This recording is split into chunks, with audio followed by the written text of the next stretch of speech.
Assalamualaikum warahmatullahi wabarakatuh. A'udzubillahi minasyaitonir rajim. Bismillahirrahmanirrahim. Alhamdulillahi ma fil ard wa alhamdulillahi ma fis sama. Alhamdulillahi ma fi bainahuma. Alhamdulillahi alladzi hadana li hadza wa ma kunna linahtadiya laula an hadanallah. Asyhadu an la ilaha illallah wahdahu la syarikalah wa asyhadu anna Muhammadan abduhu wa rasuluh la nabiyya ba'dah. Amma ba'dah, a'udzu billahi minasyaitonir rajim. Bismillahirrahmanirrahim. Ya ayyuhalladzina amanu taqullaha wa kunu ma'as-shadiqin.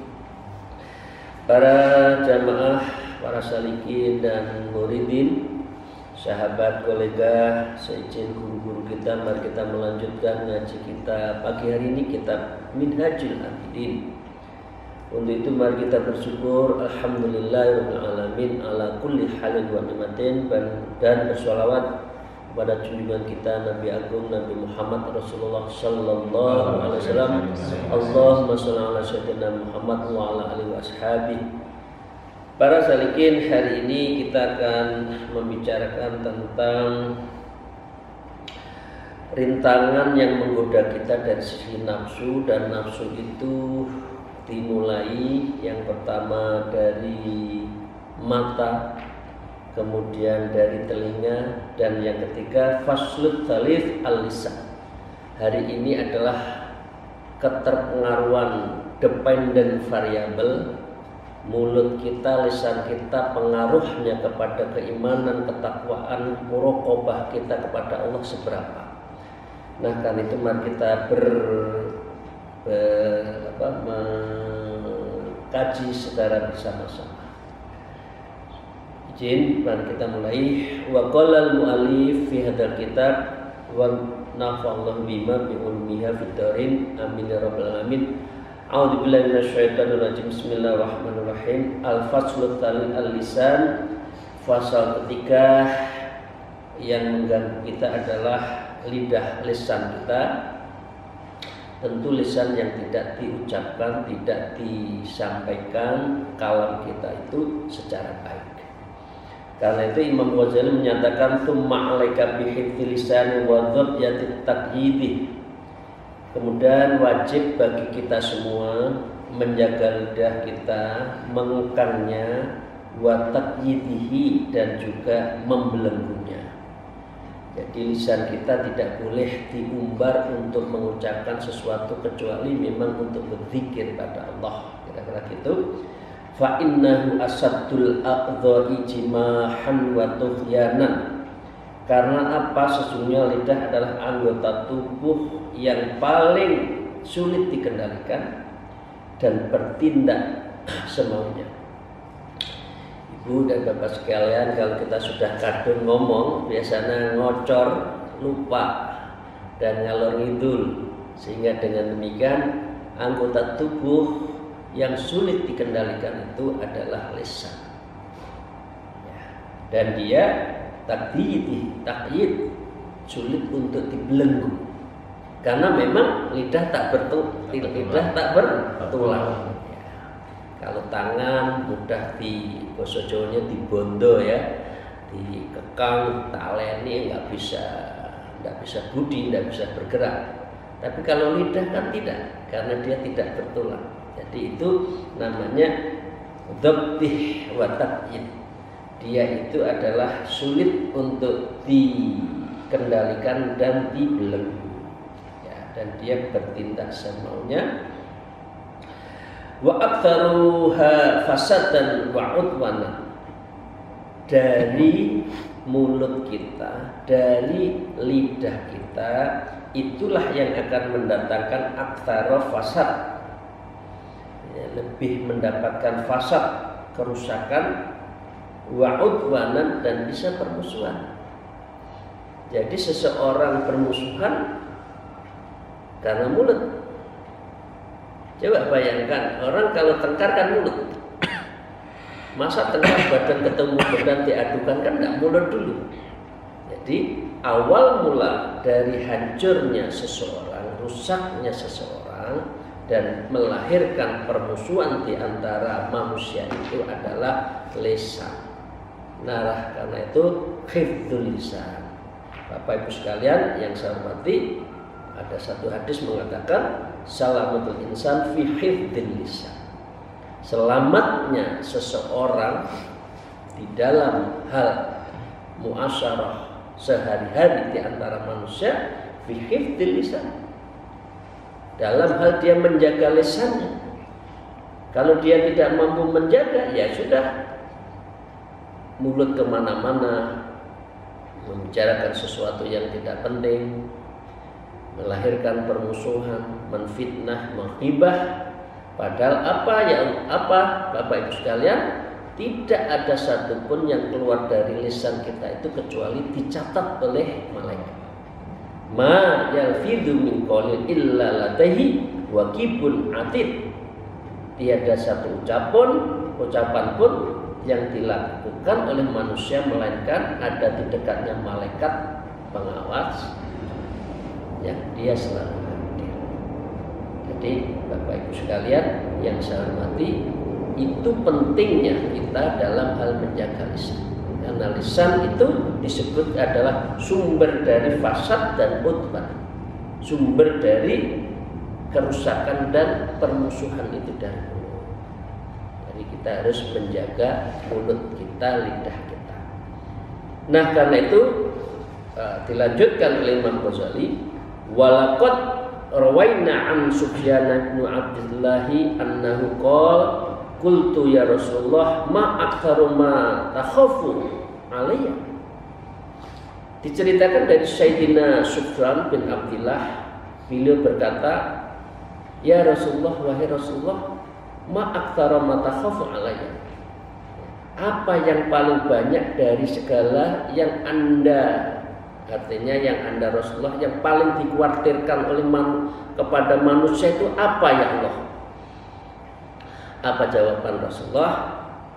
Ya, Rasulullah mengatakan tidak mengutakan bila melakukan sesuatu. Fa akhadha an sallallahu alaihi wasallam bi lisanin nafsi thumma qala hadza. Beliau tidak berkata kecuali memegang lidahnya.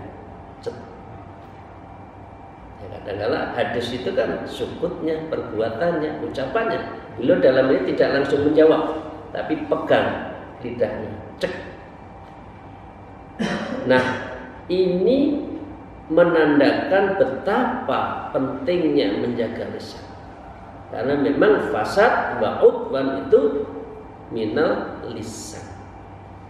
Keselamatan seseorang itu adalah menjaga lisannya. Kadang-kadang orang itu kan ada ya, guyonnya kan gitu. Oh, bagus pendapatnya. Lebih bagus tidak berpendapat. Karena kalau ngomong selalu nyelekit. Nah, itu astagfirullahaladzim, ya, ada sebagian itu ngomong tuh nggak ada baiknya orang itu. Yang nyelatu, yang marahin, yang ngomelin, yang mendowngrade, ya, melawan mentalnya, menjatuhkan mental. Memang dia bakatnya itu ya bakat ghibah, bakat untuk permusuhan dengan lisan. Padahal Rasulullah beliau mengatakan bilisanin nafsi tsumma qala hadza. Nah, kata Rasulullah, hadza itu sambil memegang lisannya. Hadza. Nah, gitu. Bahasa programnya gitu. Ini pokoknya jaga. Nah, itu betapa pentingnya menjaga lisan. Ya, orang nggak terasa. Lah, lisan pengertian di sini juga panjenengan sedanten Bapak Ibu sekalian menulis di chat. Memang lidahnya nggak ngomong, tapi tangannya yang mengetik, kemudian dibaca sebagai sami mawon niku, sama saja. Jadi kalau nge-share hati-hati ya. Kalau nggak baik, nggak kebaikan yang bersifat hibah nggak usah. Karena itu mempengaruhi dari akibat yang kita akan share. Share refleksi dari apa? Pikiran kita, tangan kita, penggantinya pengganti dari lisan kita. Nulis itu dibaca orang sama saja. Sarkin diteruskan wa qala al-mu'allif fi hadzal kitab wa an Yunus ibnu Ubaidillah inni wajadtu nafsi tahtamilu mu'natasyam fil harri sadid bil bashrah wala tahtamilu tarka kalimatin la ta'niha.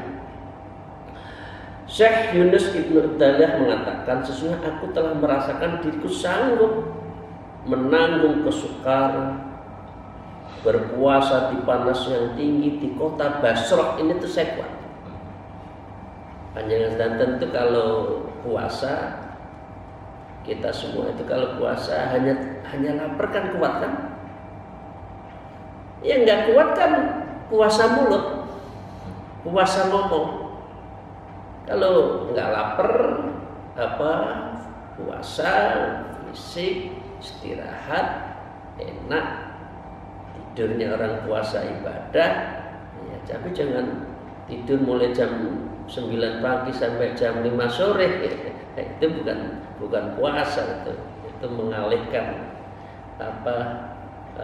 kehidupan, itu enggak benar. Nah, beliau mengatakan saya sanggup, kata Syekh Yunus itu, saya sanggup untuk puasa diterik matahari. Ini kan belum menceritakan itu kan, terik matahari yang tinggi di kota Basrah itu. Tapi wala tahtamil tarka kalimatin la ta'niha, namun aku tidak bisa menanggung meninggalkan perkataan yang tidak ada artinya, yang tiada berguna. Itu yang dia takutkan. Betapa mulut itu dijaga betul oleh dari Syekh Yunus bin Ubaidillah. Lebih baik kul khairan auliyas, berkatalah yang benar, yang baik, atau kecuali kita diam saja. Nah, karena itu fa'alaika idzan bitakhafudih jiddan wa badlil mazhud tadakkuri khamsatul usul. Maka dengan demikian Imam Ghazali mengatakan, nah karena itu pentingnya lisan, mari kita kaji tentang 5 hal yang menyangkut dengan lisan agar kita mengerahkan segalanya untuk apa? Tadabbur khamsatul usul, di dalam mengingat 5 hal yang pokok mengenai lisan. Apa? Akhaduha ma rawa Abu Sa'id Ibnu Khudri radhiyallahu anna ibnu Adam idza asbaha yakata ya bakaratal a'dha'u kullaha ila lisan. Syekh Abu Sa'id Al-Khudri meriwayatkan dari Rasulullah sallallahu alaihi wasallam, sesungguhnya anak Adam apabila memasuki waktu pagi bergegas-gegas seluruh anggota tubuhnya itu menuju ila lisan. Bu, masa apa? Lisan. Ya, sudah punya sangu, lisan. Jadi seluruh kalau bangun tidur itu lisannya yang bergerak dulu. Jadi yang beroperasi itu lisan, menyuruh, memari, ngomong. Ya, alhamdulillah pagi hari ini, subhanallah, moga-moga lisan kita sudah terjaga. Dan kita pendengaran kan kemarin ya, pendengaran kita lisan, astagfirullahaladzim, saya berbicara untuk kebaikan. Karena memang pagi itu seluruh kegiatan anggota tubuh kita itu bertuju pada lisan. Wa qulna lahu nansuduka antastaqim, dan anggota tubuh itu akan berkata kepada lidah, anna tasdiq fa innaka in istaqamta istaqamna. Ya. Karena Bapak Ibu sekalian, kalau lidah mengatakan diam, anggota tubuh kita juga diam. Ya. Wa in iwajasta iwajhazna. Jika engkau membengkokkan diri, niscaya kami akan juga bengkok. Jadi mulut ini sudah bergerak mengajak kebaikan atau tidak, itu di pagi hari itu sudah bergerak. Nah, karena itu Bapak Ibu, sahabat-sahabat saya, maka dengan demikian saya sering mengatakan sampai qobla subuh, sholat subuh, ya qobla itu artinya sholat malam, kemudian sholat fajar, subuh, lisan kita mari kita isi sampai sholat duha itu dengan seluruh ibadah, entah zikir, entah membaca Quran, ya itu di pagi hari itu enak banget. Karena kalau sudah pagi itu lidah kita bagus, insya Allah siangnya bagus. Tapi kalau pagi sudah mulai pagi itu sudah langsung bicara yang tidak-tidak, maka biasanya siangnya terpengaruh. Maka dengan demikian, Bapak Ibu sekalian, Imam Ghazali mengatakan, ya tadi dari Abu Sa'id Al-Khudri, kemudian Imam Ghazali mengatakan, qultu wal makna fi wallahu a'lam an-nuqta al-lisana yu'assiru fi a'dha'il insani bit taufiq wal khidlan. Imam Ghazali mengatakan, semoga Allah memberikan pengetahuan dan taufik kepada kita, sesungguhnya an-nuqta lisan, sejumlah lisan itu yu'athiru fi a'dha'il insan bit taufiq, pengaruhnya di dalam tubuh manusia itu adalah memberikan pertolongan, ya pertolongan kalau lisan kita bagus di pagi hari. Tetapi wal hidlan, lisan itu juga bisa menjadikan menelantarkan manusia tadi, hasad wal utman, merusak dan permusuhan. Nah, Allah bidzikrillah tatmainnul qulub. Jadi perbanyaklah lidah kita itu dengan kalimat-kalimat zikir agar kehidupan kita itu hatinya tenang. Itu ya Bapak sekalian yang saya hormati. Maka dengan demikian kita harus menjaga lisan. Saya lanjutkan. Wa qala mu'allif fi hadzal kitab yu'aqqatu hadzal ma'na ma hukmi an Maliki Ibnu Dinar annahu qala. Kemudian juga diceritakan dari Imam Malik Ibnu Dinar. Ini Imam Malik Ibnu Dinar itu min aulia sufi yang sangat terkenal, dan itu banyak dirujuk tata laku sufinya itu. Annahu qala, beliau mengatakan idza ra'aita fasawatun fil qalbi wa wahnan fi badanika wa hirmanan fi rizqika. Apabila engkau melihat kekerasan di hatimu, kelemahan di tubuhmu, terhalang oleh rezekimu dan terhalang dalam rezekimu, bila mengatakan seperti itu, fa'lam annaka qad takalamta fi ma la ya'nika.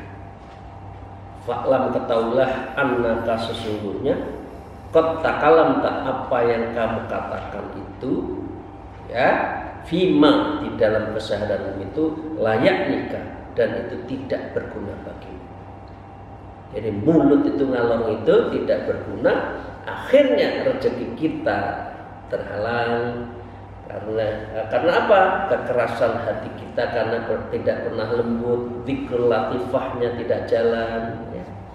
Kemudian dia juga lemah fisiknya, dan juga rezekinya tertutup karena kita banyak bicara yang tidak berguna.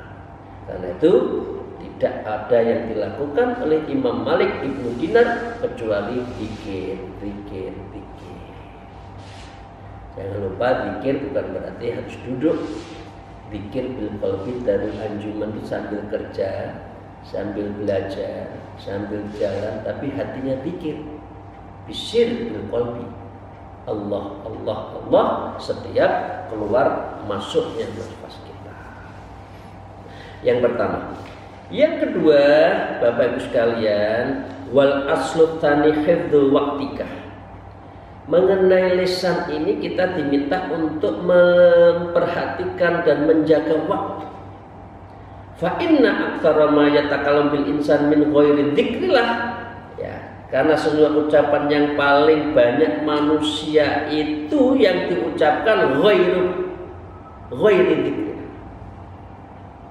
Kira-kira Ada nggak kita itu 10% dari keseharian kita itu berzikir? Kalau ada, alhamdulillah. 40% alhamdulillah, 50% alhamdulillah.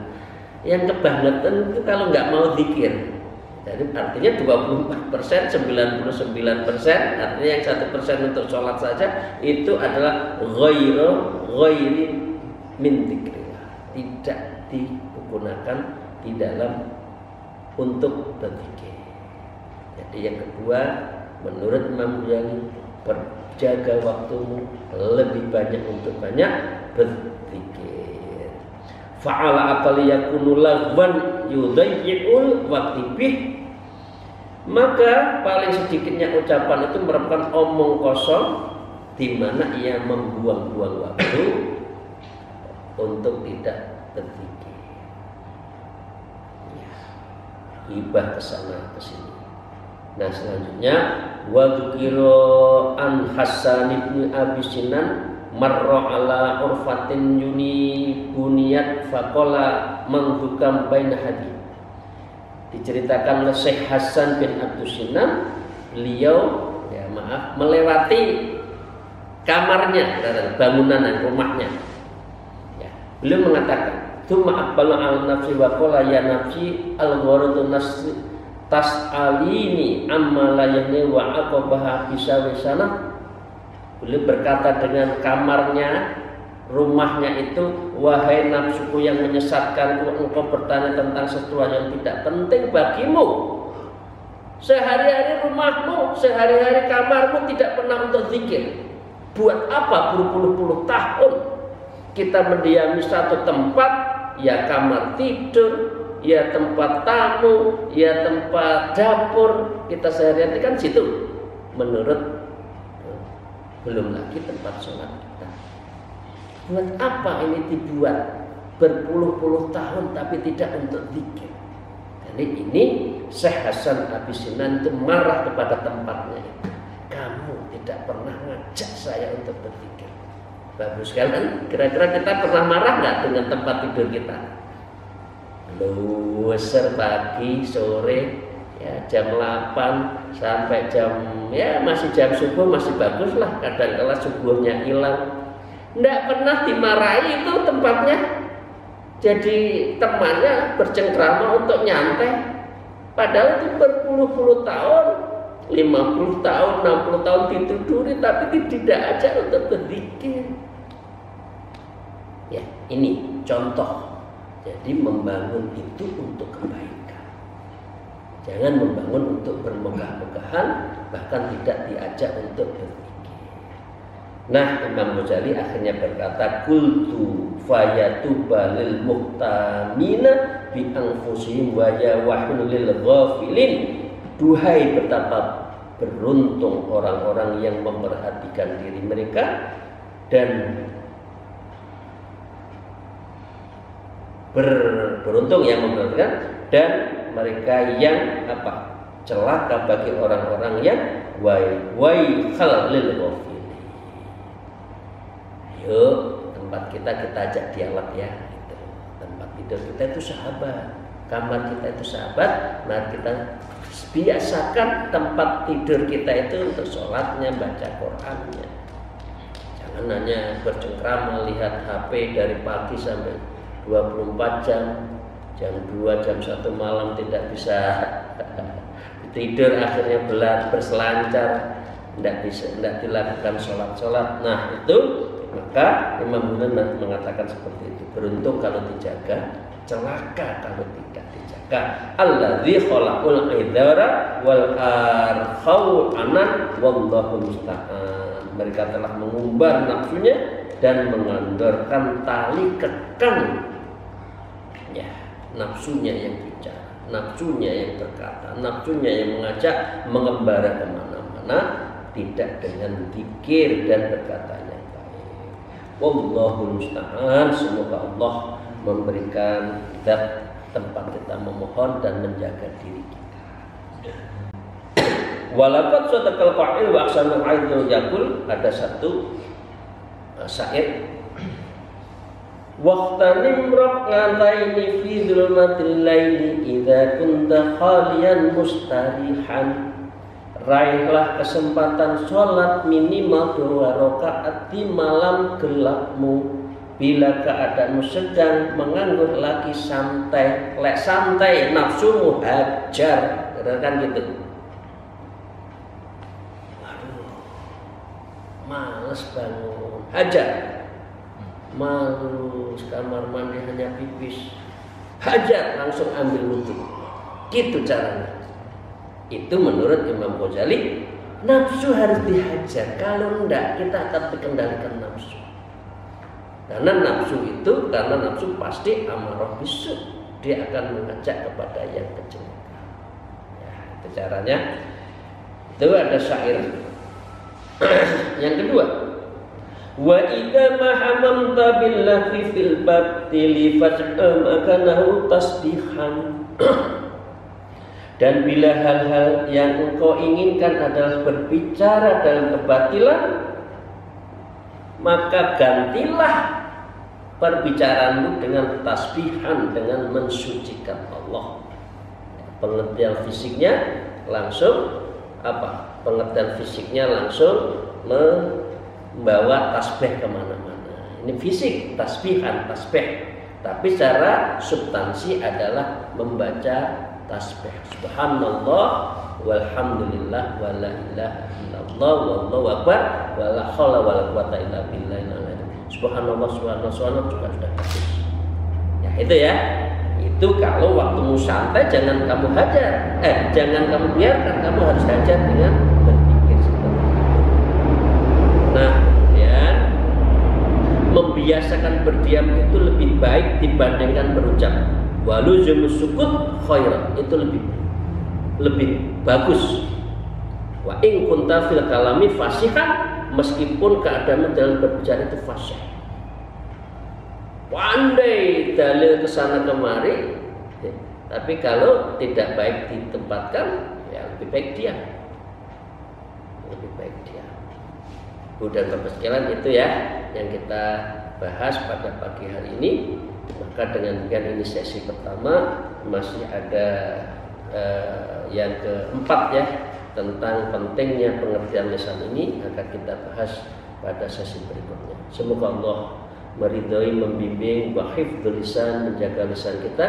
Semoga selalu membasahi lidah kita dengan zikir. Kalam wallahu muwaffiq ila aqwamit thariq. Wassalamualaikum warahmatullahi wabarakatuh. Waalaikumsalam.